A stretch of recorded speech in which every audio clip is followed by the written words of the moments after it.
Bonjour, aujourd'hui nous allons étudier ensemble Hot Vav, donc chapitre 6 du Mamar Bayom Hashtasa de Yud Aleph Nissan. Donc là où on en est, c'est qu'on est toujours en train de décortiquer ce midrash qui nous dit qu'il y a ce Picard qui a choisi le roi et on essaie de comprendre pourquoi est-ce qu'il faut être tellement intelligent pour choisir le roi.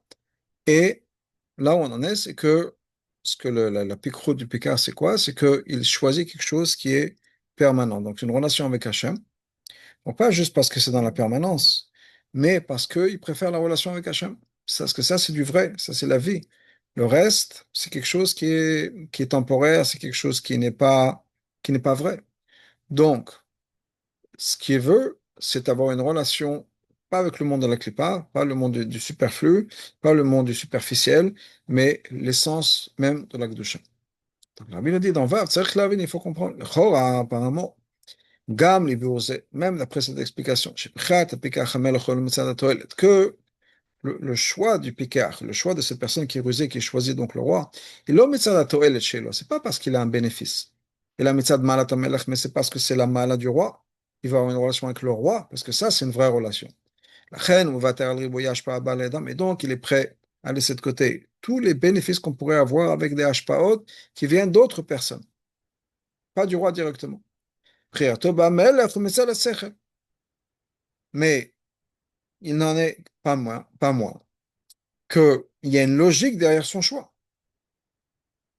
Donc le choix qu'il fait dans le roi, c'est à cause, par Sechel, il y a une logique qui nous dit effectivement, je veux avoir une vraie relation, une relation qui est avec la vérité, avec le roi.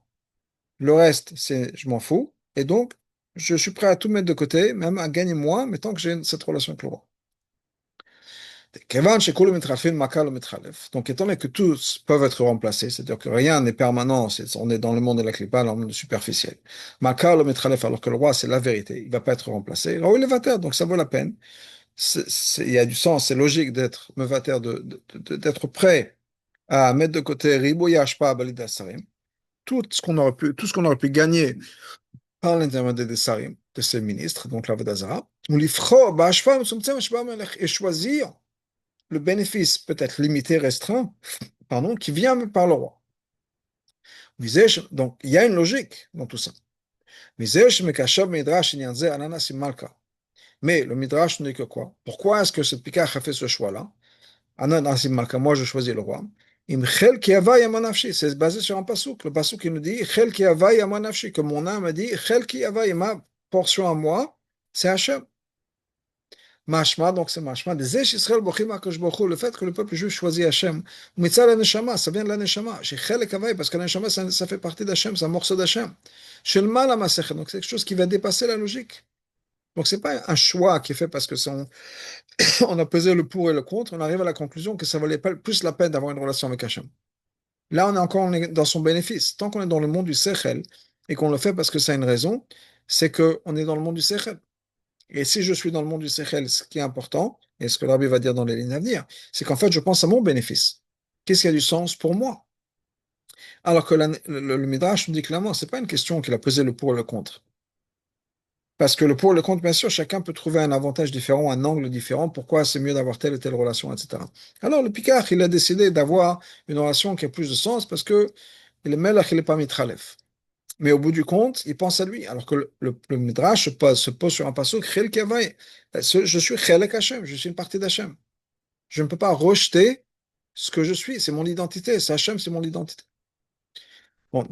Donc, c'est quelque chose qui dépasse le Sechel. Donc, la Nukuda d'explication est la suivante. Sechel Adam, comme la logique humaine, de par elle-même, Machiach leratzot barak bazeh shetov lo, pousse une personne, force une personne à vouloir uniquement quelque chose qui va lui bénéficier. On cherche quelque chose qui a du sens pour moi et que je veux. Et ça, c'est nature humaine. C'est la nature du sechel humain. Donc, c'est pas quelque chose qui est juif ou pas juif. C'est la nature d'un être humain. C'est quand je fais des réflexions, je regarde mon intérêt. Maintenant, mon intérêt peut être un peu compliqué, dans le sens, c'est complexe, dans le sens que des fois, par exemple, je prends un exemple bête. Vous voyez, quelqu'un qui va se mettre au régime, quelqu'un qui va se faire mettre à la salle de sport. Alors, il va suer, il va transpirer, il va porter des poids, il aura des courbatures le lendemain et ça va lui faire mal de partout, mais il a un intérêt derrière. Donc, même si on est prêt à souffrir, si on peut dire, on est prêt à mettre des choses de côté, ou pour un régime, je sais pas, de fermer la bouche, on peut dire, d'avoir faim, mais j'ai un intérêt. Donc, des fois, l'intérêt peut être plus compliqué, plus subtil. Mais il y a un intérêt. Quand je vais peser le pour et le contre, là, j'ai le roi, il nage pas Metzumet, et de l'autre côté, j'ai les sarim, et je nage pas plus large. Bon, chacun fait son calcul. Chacun dit, moi, je préfère la vérité. Et donc, je suis prêt à abandonner les bénéfices tant que j'ai une relation qui est vraie et pure avec le roi. Très bien. Mais c'est son calcul pour lui. C'est-à-dire, moi, où est mon bénéfice? Mon bénéfice, c'est d'avoir, où est mon intérêt? Mon intérêt, c'est d'avoir cette relation avec quelque chose qui est vrai, qui est essentiel, qui est Hachem. Mais c'est un sechel, et le sechel décide qu'est-ce que moi je veux. Parce que la Bible nous dit, c'est la chose suivante. Donc, ça, c'est le sechel. L'intellect humain cherche son intérêt. Zeh shemot haolam bochim masarim. Maintenant, les nations du monde, eux, vont choisir d'avoir leur intérêt servi par les sarim, par les ministres. Même si eux, ils peuvent comprendre que le roi est plus important. Quand ce Pikach a dit que tout le monde peut être remplacé par le roi, il n'a pas dit un chidouche que les autres ne connaissaient pas. Alors pourquoi est-ce qu'ils ont fait un choix différent? Parce que dans la nature est différente et donc leur intérêt est différent. Mais chacun voit son intérêt. Donc les nations du monde sont à Yesh. Donc eux ne sont pas prêts à laisser tomber ou à abandonner les bénéfices qu'ils pourraient avoir par les sarim. Et donc ils ont fait ce choix.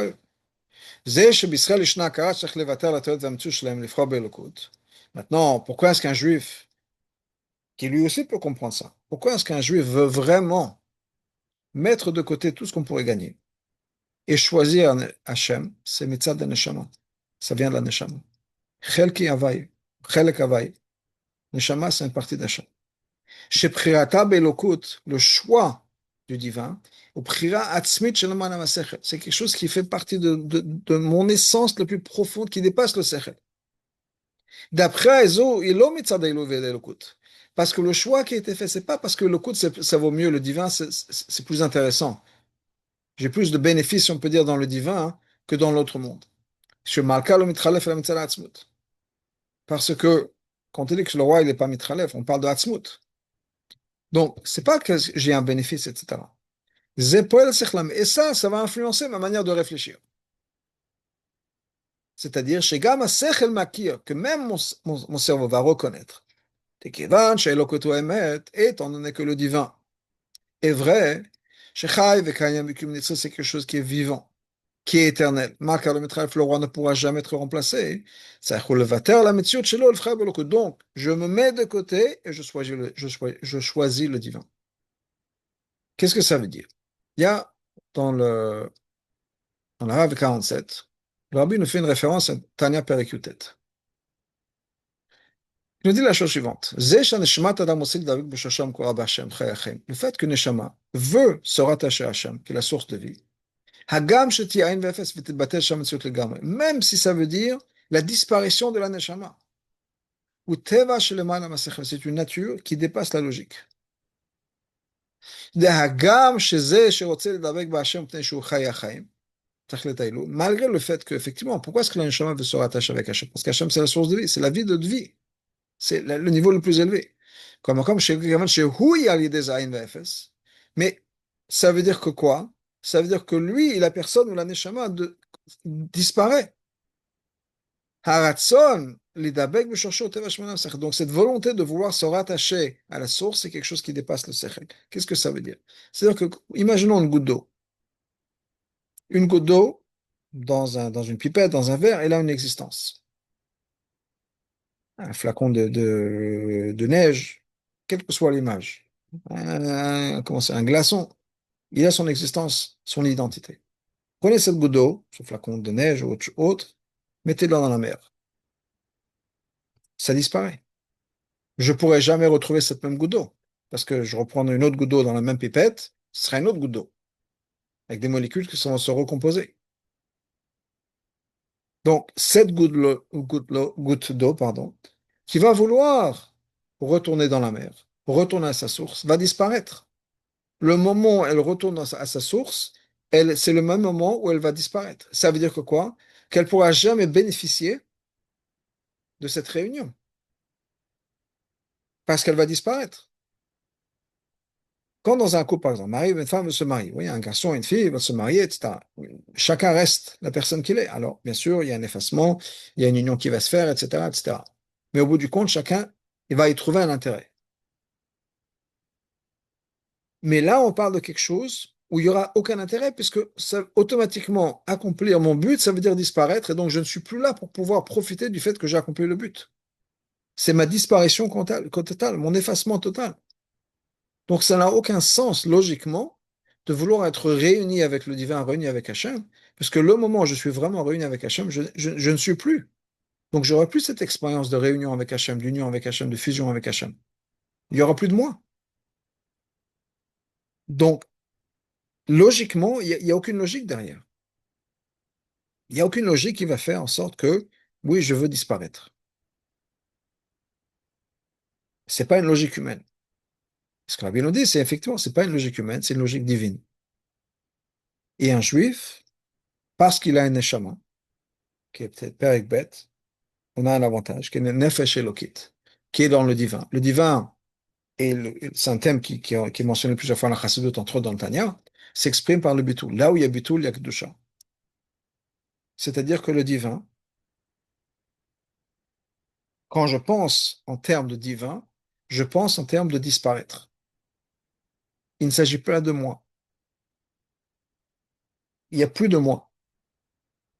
Maintenant, on peut arriver à réfléchir comme ça, à réfléchir par sa neshama, où ce qui est important n'est pas moi, mais ce qui est important, c'est la volonté d'Hachem, au coût de mon identité. Pour donner un exemple très simple, on va parler du rabbi, pas parce que je connais le rabbi dans le sens où je ne sais pas comment le rabbi fonctionne, mais il y a des choses que le rabbi a partagées. Par exemple, le Mamar Lotim Shakela ou d'autres, Tafshin Bet. Le rabbi a dit des choses, voilà, maintenant je suis, qu'est-ce qui est devenu de moi? Il n'y a plus d'Ava, il n'y a plus d'Ira. Une fois, le rabbi dit, je suis devenu un shmat et je suis devenu un torchon. Pourquoi? Parce que je n'ai pas le temps d'étudier. Je n'ai pas le temps de me connecter avec Hachem. Il est tout le temps occupé à parler, d'être là pour Klal Israël. Et donc, il n'y a plus de moi. Le moi, et on ne parle pas d'un moi qui veut partir à la pêche. On parle d'un moi qui aurait voulu étudier la Torah, prier pendant des heures, etc. Ce moi a disparu. Parce que c'est la volonté d'Hachem, c'est que le job du Nassi de la génération, du chef de la génération, la tête de la génération, c'est d'occuper, c'est d'être là pour Klal Israël. C'est pas une nation, c'est pas une position, pardon, qui existe de par elle-même. Comme Hachem a dit à Moshe Rabbeinu, qui shechet amecha, qu'on a dit, Elech red, descend, quand Moshe Rabbeinu était sur le mont Sinaï et qu'il y a eu le feu du Vaudor, Hachem dit à Moshe, toi, tu descends. La gdoula que tu as, ton identité, c'est Klal Israël. Moshe ou Israël, Israël ou Moshe. Donc, toi, tu dois disparaître. Donc, une personne peut faire ce cheshbon-là, un, un juif, parce qu'on a une nefesh elokit, de dire, effectivement, je suis prêt à disparaître, je veux disparaître, même si ça, pour être connecté avec Hachem, ou bien je suis prêt à me connecter avec Hachem, même si c'est au coût de mon existence. Ce qui est dans le Tanya, il parle de la raison pour laquelle tous ces gens-là qui ont le Sirut Nefesh pour la relation avec Hachem, à travers les générations. Dans le sens où, c'est pas nécessairement des gens érudits, et il n'y a pas de logique dans le Sirut Nefesh. Qu'est-ce que je veux dire, il n'y a pas de logique? Il y a un din, à ce moment-là, en train d'étudier dans le Rambam Ilchot Shabbat. Il y a un din dans Ilchot Shabbat, qui est que si quelqu'un est en danger, on aime Khalal Shabbat. On sauve une personne. La vie, ça commence avec tout. Et une des raisons qui est donnée, une logique qui est derrière, c'est quoi? C'est que ça vaut la peine d'être Mechalel Shabbat une fois pour que cette personne puisse continuer à faire multiples Shabbat. Mais il y a une logique. Quand une personne fait face à Chas de Shalom, ses conversions forcées, etc., qu'est-ce qu'une personne va gagner? Être mis à mort. C'est pas qu'il pourra faire d'autres mitzvot. Il y a une logique qui pourrait nous dire, comme les Maranos, les Conversos, etc., en fait, dit, bon, à quoi ça sert? On ne pourra pas faire des mitzvot une fois qu'on sera mort. Au moins, on peut prétendre faire des mitzvot, d'être telle ou telle religion, et entre-temps, on fera les mitzvot qu'on peut.